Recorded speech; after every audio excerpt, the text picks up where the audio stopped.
இன்றைக்கி நம்ம கிச்சனில் பார்க்க போகிற ரெசிபி சங்குப்பூ ஜூஸ்.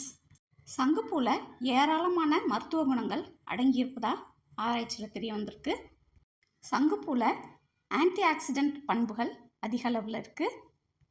சங்குப்பூவை நம்ம டயட்டில் சேர்க்கும்போது உடம்பில் உள்ள நச்சுக்களை நீக்கி கல்லீரலை பாதுகாக்குது. இப்போ நம்ம சங்குப்பூவில் ஜூஸ் எப்படி பண்ணுறதுன்னு பார்க்கலாம். இதுக்கு நம்ம ப்ளூ கலர் சங்குப்பூவாக எடுத்துக்கலாம். அதில் இருக்கிற காம்புலாம் நீக்கிடுங்க. நடுவில் இருக்கிற போலனையும் ரிமூவ் பண்ணிவிட்டு பெட்டல்ஸ் மட்டும் தனியாக எடுத்து வச்சுக்கோங்க.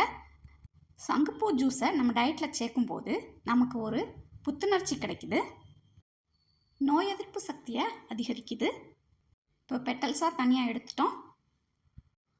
ஒரு பேனில் 300 ml தண்ணி ஆட் பண்ணிக்கோங்க. தண்ணி நல்லா கொதிக்கட்டும்.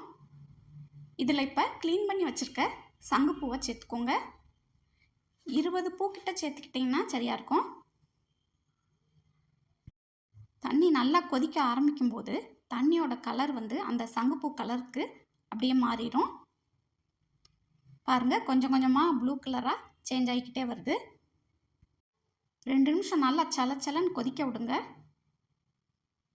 இப்போ தண்ணியும் கலர் நல்லாவே மாறிடுச்சு. இப்போ அடுப்பை ஆஃப் பண்ணிவிட்டு தட்டு போட்டு மூடி வச்சுருங்க. கொஞ்ச நேரம் அப்படியே இருக்கட்டும். இப்போ தண்ணியை மட்டும் ஃபில்டர் பண்ணி எடுத்துக்கோங்க. ப்ளூ கலரில் இருந்த சங்குப்பூ எப்படி கலர் ஃபேட் ஆகியிருக்குன்னு பாருங்கள். இந்த பூவை இப்போ தனியாக ரிமூவ் பண்ணிடுங்க.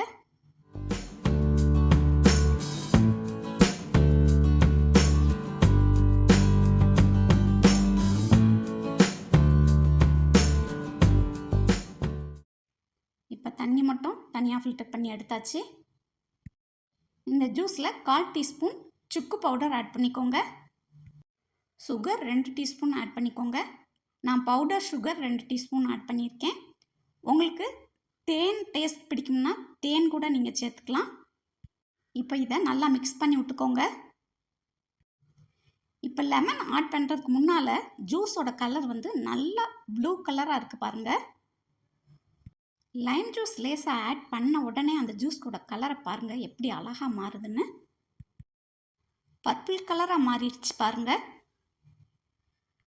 இந்த ஜூஸை நீங்கள் காலையில் குடிக்கும்போது உங்களுக்கு ஒரு நல்ல எனர்ஜி கிடைக்கும். நீங்களும் இந்த ரெசிபியை உங்கள் வீட்டில் ட்ரை பண்ணி பாருங்கள். தேங்க்யூ.